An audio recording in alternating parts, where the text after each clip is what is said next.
de lo que vamos a estar conversando en esta noche. Antes de dar inicio, quisiera contar una historia de algo que me sucedió hace unos días, muy interesante con mi hijo.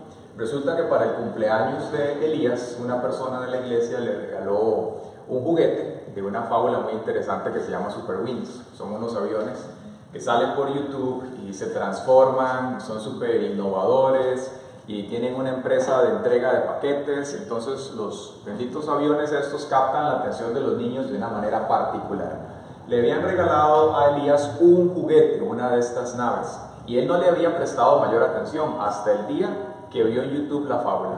Y de ahí para acá ha sido una atracción especial con el juguete, juega todos los días y demás, pero resulta que a él le regalaron un personaje.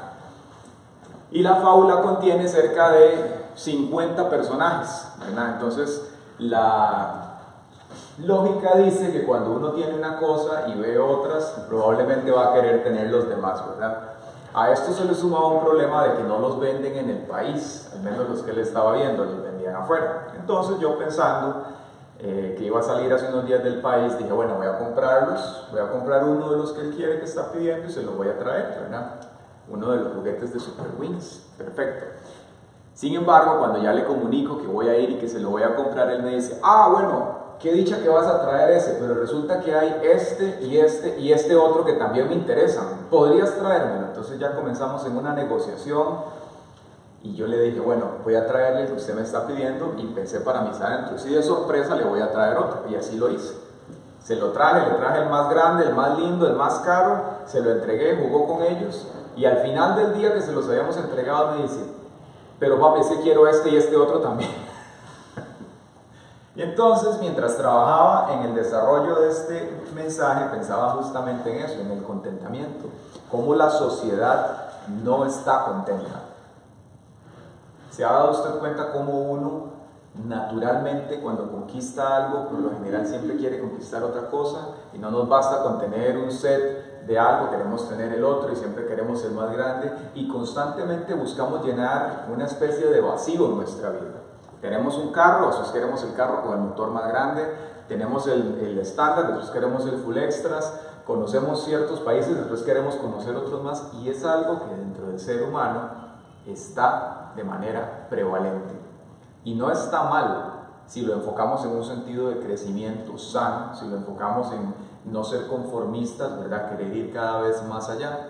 Sin embargo, muchas veces ese deseo de ir más allá, muchas veces disfraza una insatisfacción adentro del ser humano, de una manera que no es la más adecuada. Vivimos en modo insatisfacción.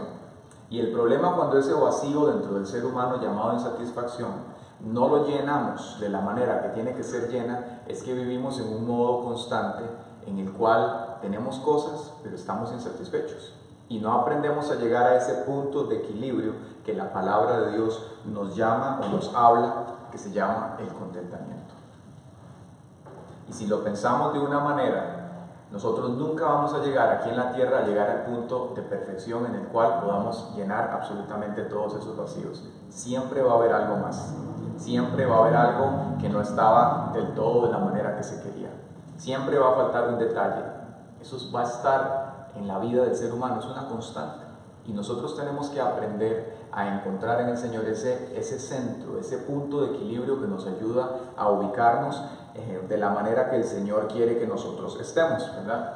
Cuando pensamos allá afuera en las personas que no conocen del Señor, uno podría pensar, bueno, eso es normal que al ser humano le pase. Sin embargo, cuando lo llevamos a la iglesia, nos damos cuenta que con demasiada frecuencia esa insatisfacción y ese descontento también se encuentra de una manera generalizada. Y la palabra de Dios nos dice a nosotros que no es bueno que estemos en ese punto. Y vamos a estarlo viendo en Mateo capítulo 6. Voy a invitarles a que lo leamos primero, ¿verdad? Mateo capítulo 6, vamos a ver el versículo 25 y vamos a leer hasta el 26 para tener la base de lo que la palabra de Dios habla con respecto a este punto.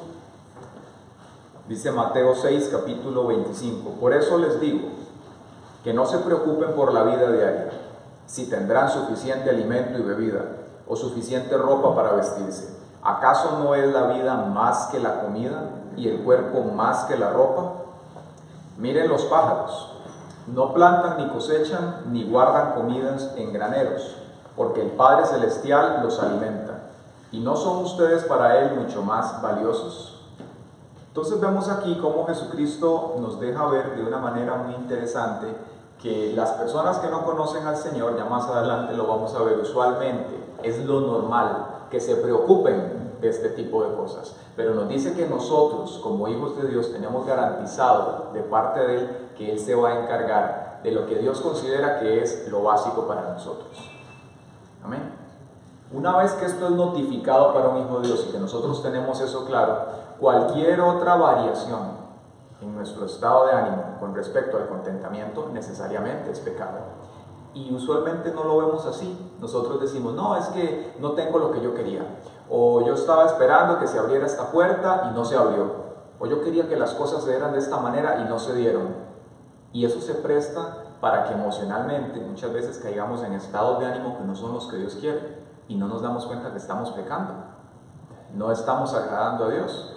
Y más allá de pecar, lo que se produce a lo interno de nosotros en no confiar en la soberanía de Dios para nuestra vida.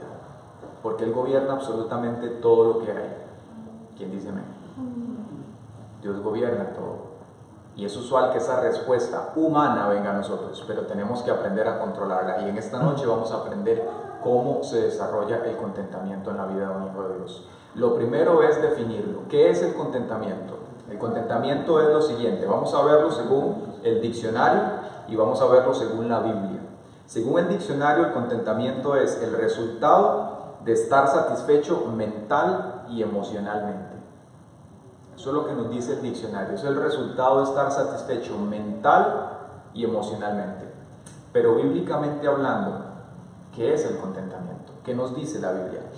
Según la Biblia, el verdadero contentamiento es la convicción de que el poder de Dios, su propósito y provisión son suficientes y están por encima de cualquier circunstancia.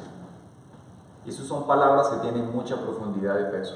Lo repito nuevamente, el verdadero contentamiento es la convicción de que el poder de Dios, su propósito y provisión son suficientes y están por encima de cualquier circunstancia. ¿Y qué nos enseña esto a nosotros, muchachos? Les voy a dejar que tomen notas, mientras tanto voy a hablar para después seguir con el siguiente pensamiento que es muy importante. Y es que nosotros estamos llamados a atravesar las circunstancias complejas de nuestra vida confiando en la suficiencia de Cristo. Que en Él está todo el poder, que Él es omnisciente, que Él es omnipresente, que Él es omnisapiente. Él sabe en todo momento lo que está ocurriendo y de qué cosas nosotros tenemos necesidad para involucrarse y para mover su dedo y su mano en el momento más apropiado. Nosotros muchas veces tendemos a querer ser consultores de Dios y decirle, vea Dios, yo le sugiero que las opciones para mi vida con respecto a este tema sean A, B y C. Y si no se dio la opción que uno puso de A, entonces ya como que empezamos a poner una carilla como de pocos amigos. Y si la opción B no se cumplió, ni para qué. Y si la opción C tampoco, se acabó el contrato, Dios. Hasta aquí llegamos. Y lo pongo en términos de ese tipo porque muchas veces en esta sociedad tan estructurada en la cual nosotros estamos, donde todos son tiempos de servicio, SLA, calidad de servicio, donde hay que cumplir con métricas y demás, a veces, porque sabemos que Dios es perfecto, queremos trasladar esas mismas reglas y mediciones y criterios a los tiempos de respuesta de Dios. Craso error, porque Él es y seguirá siendo Dios por encima de todas las cosas. Y podemos nosotros querer alegar nuestra propia justicia a Dios, pero yo me he portado bien, yo he hecho las cosas de esta o de esta manera, Dios, porque esto está pasando. Y por encima de eso tenemos que recordar que Él tiene el panorama completo de las cosas. Nosotros creemos tenerlo, sin embargo Él tiene la vista macro, la que nadie está viendo. Él sabe exactamente el pasado, el presente y el futuro de las cosas y de qué manera encajan aún las circunstancias no bonitas dentro del plan de Él, inclusive nosotros, que estamos insertos dentro de su plan. Amén. Porque hemos sido llamados conforme, no al propósito mío, al propósito de Dios. Y uno podría objetar en esto y decir, la vida de José, pensemos por un momento, es un excelente ejemplo. ¿Cómo Dios se le ocurre semejante idea, que José sea vendido de esclavo? Y pensemos esos 17 años de José siendo vendido por sus propios hermanos al faraón de Egipto. Todas las cosas que pudo pensar. Pero nos dice la Escritura a nosotros en Génesis que todo esto era parte de un plan de Dios para glorificar su nombre y aún para salvar la propia familia de José. Y yo puedo imaginarme que esos años de José en la cárcel probablemente muchas veces hubo preguntas en su mente. ¿Por qué me pasó esto a mí? ¿Por qué yo siendo el menor? ¿Por qué nosotros, Dios, amándote, siendo hebreos, siendo descendientes de Abraham? ¿Por qué tú permitiste que eso se diera, Dios? Y Dios hizo que todo esto encajara, aún lo no tan bonito, dentro del plan de Él, para que al fin y al cabo se cumpliera el propósito que Él tenía. Entonces, el contentamiento aún nos ayuda a nosotros a atravesar esas circunstancias complejas que no entendemos, dándole gracias a Dios y aprendernos a bastar en que Él es suficiente para hacer las cosas. En que no importa si algo no está de la manera que nosotros queremos, Él sabe por qué hace las cosas de la manera que las hace. Amén. Entonces, nuestro sentido de contentamiento, y esto es muy importante, debe estar basado en convicciones, no en circunstancias. Mi sentido de contentamiento tiene que estar basado en convicciones. ¿Y cuáles son esas convicciones? Ya lo vamos a ver. Vienen de la palabra de Dios, se derivan de ella. No puede estar basado en una circunstancia. Porque si su contentamiento está basado en una circunstancia, pueden ser hoy lindas, mañana pueden ser no tan bonitas. Hoy pueden estar dentro de mi esquema de aprobado, mañana puede estar dentro de la lista de no aprobados y entonces va a fluctuar. Pero si mi contentamiento está basado en una convicción, y esa convicción es la palabra de Dios, no importa lo que esté en mi entorno o lo que se esté moviendo, yo voy a estar fijo porque esa convicción no se mueve, porque está apoyada en la palabra de Dios. De ahí yo voy a poder entonces caminar hacia lo que el Señor tiene. Si nos damos cuenta, a partir de este texto que leíamos, donde Jesús les dice de la comida o de la bebida, que si tendrían suficiente y demás, y de todas estas cosas que las personas se preocupan, la mayoría de las cosas que nosotros hoy en día nos preocupamos, que les damos a mente, que nos afanamos y demás, no meritan preocupación. Está incluida nuestra manutención, está incluido el vestido, está incluida la comida. El Señor garantiza eso para sus hijos.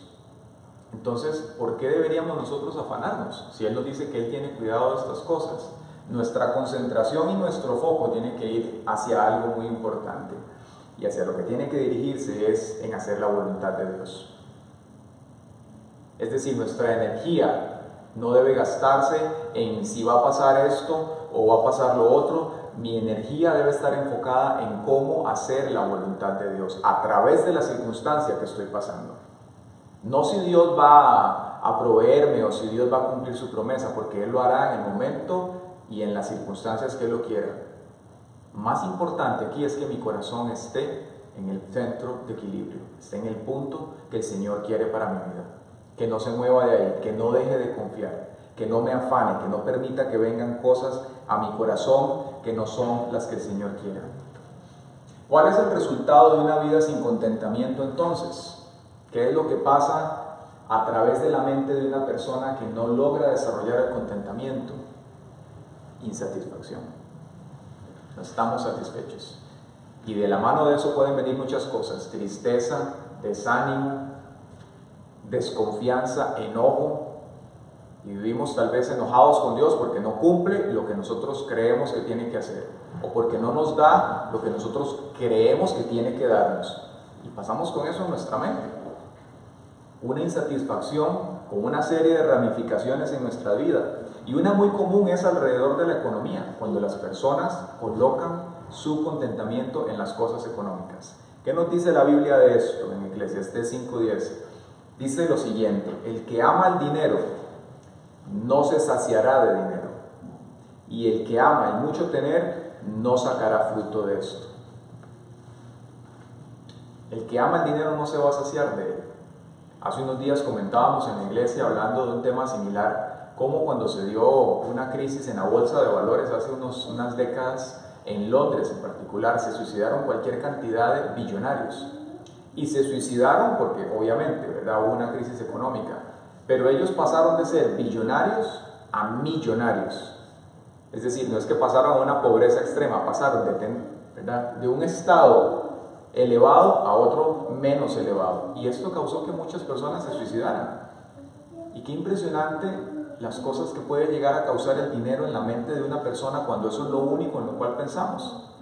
El amor al dinero, el afán al dinero es algo que esta sociedad constantemente tropieza y la iglesia no está exenta.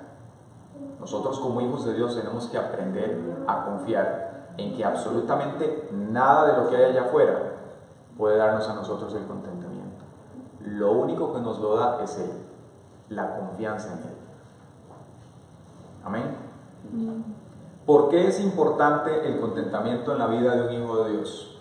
Hay varias razones, pero puse 3 por acá que me parecen muy importantes y básicas, de las cuales dependen muchas cosas también.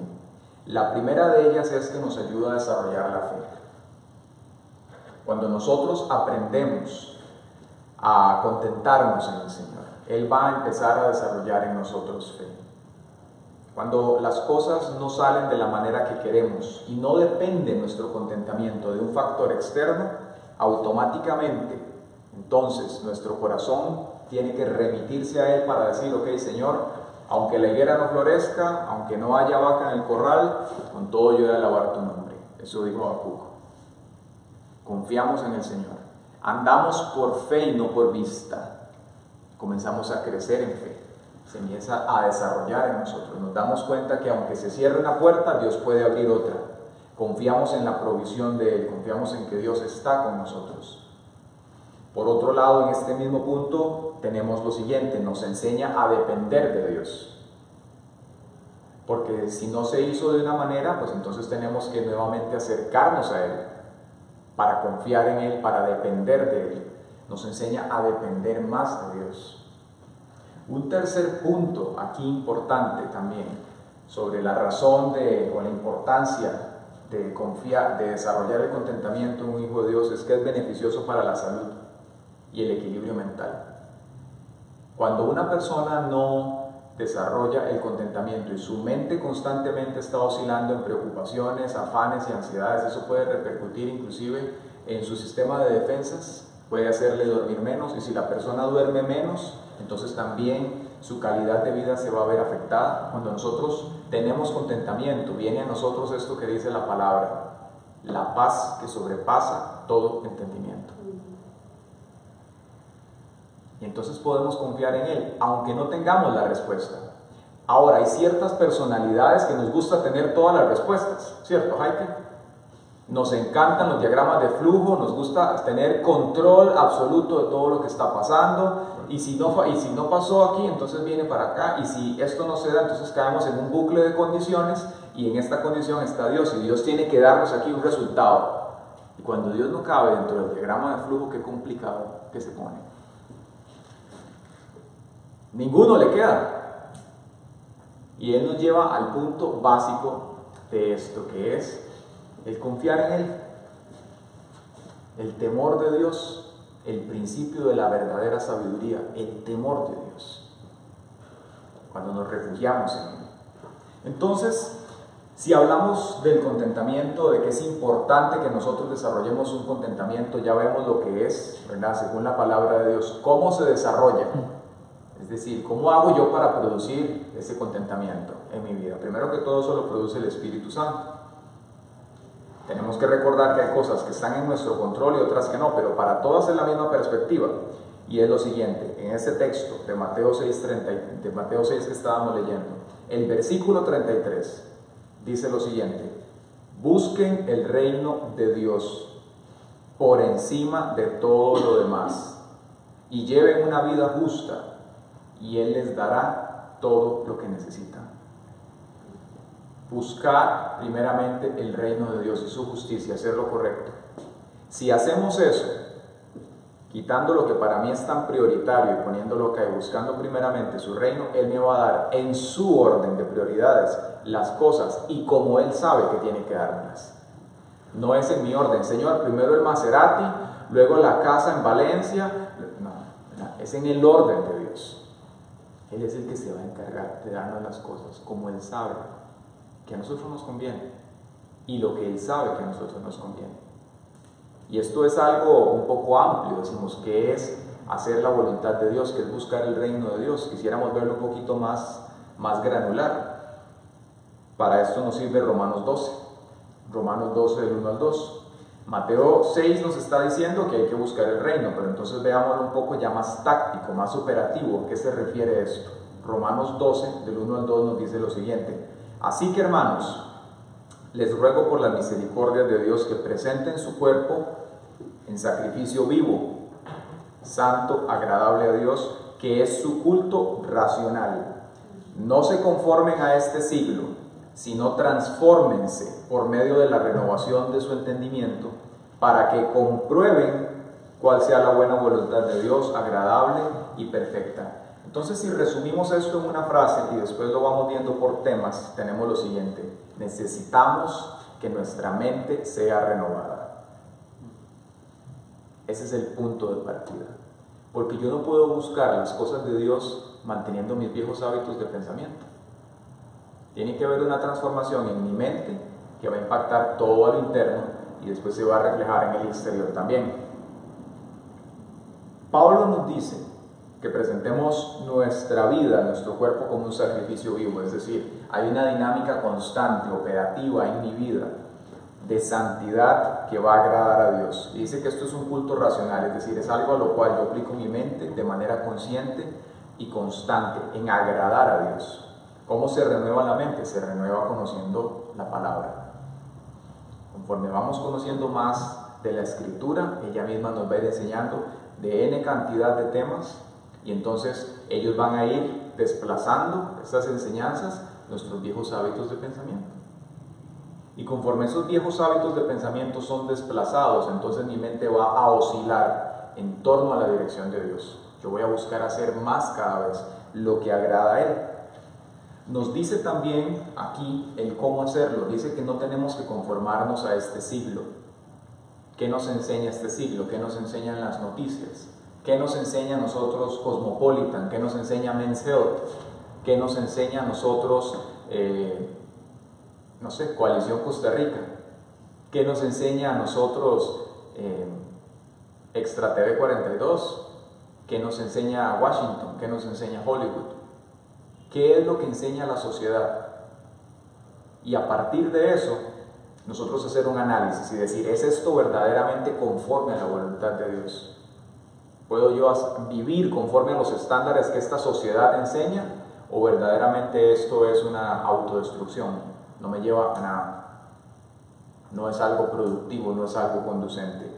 Si yo veo que esto no es así, entonces yo no tengo que conformarme a este siglo. Antes de eso, de lo que enseña esta sociedad, yo tengo que dejar que mi mente sea transformada, renovando mi entendimiento, y eso va a provocar en nosotros algo, que es que cada vez más vamos a poder comprobar la voluntad de Dios. Y el verbo que utiliza es muy interesante porque es activo y nos involucra a nosotros. Dice que comprobemos la voluntad de Dios. Y esto es interesante porque hay momentos en los cuales Dios viene y nos revela su voluntad. Por el Espíritu Santo Él puede hacernos saber lo que Él quiere en un momento, puede revelarnos algo directamente. Pero la mayoría de veces, esa comprobación en nuestra vida de lo que tenemos que hacer, que Dios quiere que hagamos, es por medio de la Escritura.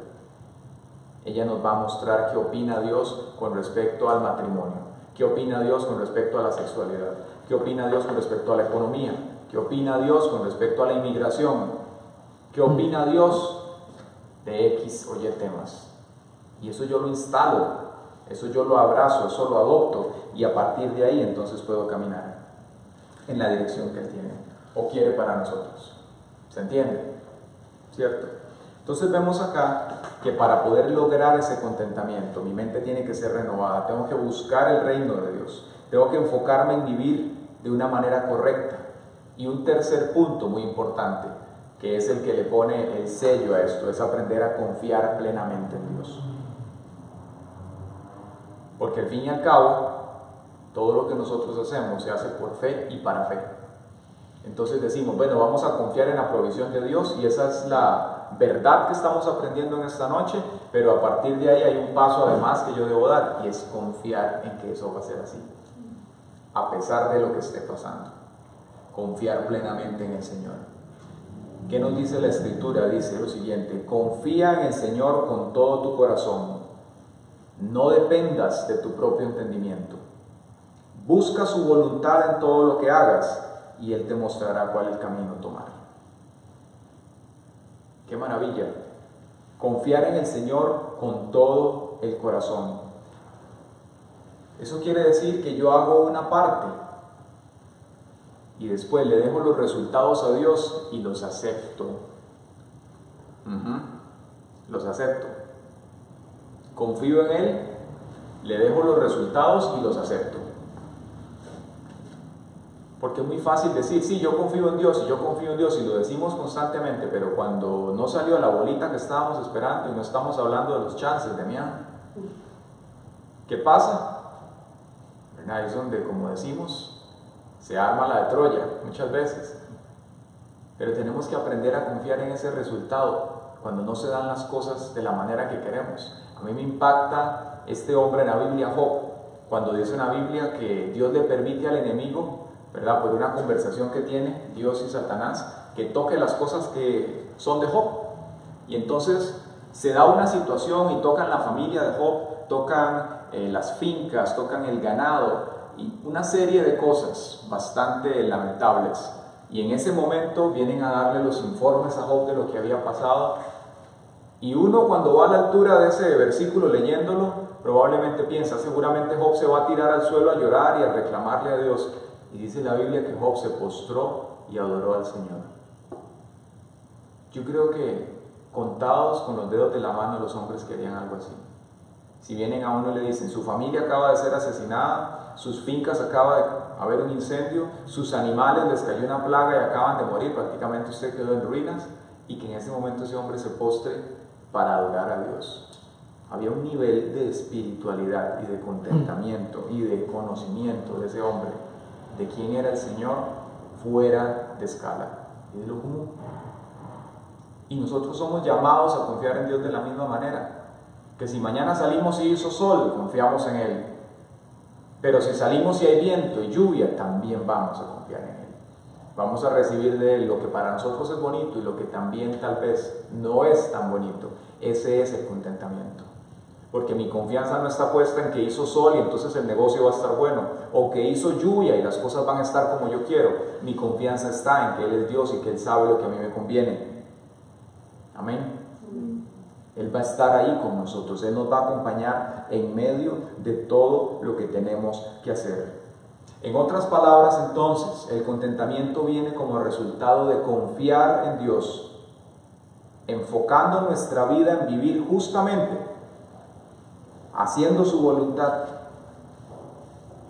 No viene o no debe venir de las circunstancias, debe venir de una fuerte confianza en Dios. Y esa es la convicción que yo tengo que tener, que Él está por encima de todo.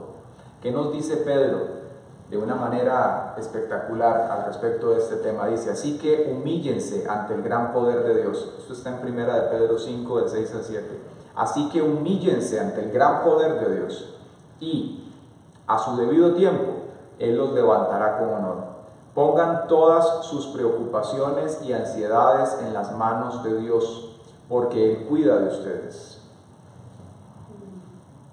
Nos dice también Pablo en Filipenses 4, del 6 al 7, por nada estén afanosos, si no sean conocidas sus peticiones delante de Dios, en toda oración y ruego, con acción de gracias. Y la paz de Dios, que sobrepasa todo entendimiento, guarde sus corazones y sus pensamientos en Cristo Jesús. La paz de Dios, que sobrepasa todo entendimiento, guarde sus mentes y corazones en Cristo Jesús. Pero eso se da únicamente cuando yo oro, deposito mi petición sobre Él y en ese momento, con acción de gracias, digo punto y aparte, y paso la hoja. Ya no le sigo dando camino y pensamiento aquel asunto, sino que en mí reposa ese contentamiento de que sabe lo que tiene que hacer. Y si mi oración no es respondida de la manera que yo estaba esperando, pues también voy a confiar en que Él sabe mejor, no yo, lo que me conviene. Él conoce el final desde el principio. Él sabe lo que tiene que hacer, que es de bendición para nosotros. Amén. Vamos a repartir unos versículos para leerlos. Demian, ¿podemos parar ahí la grabación, por favor?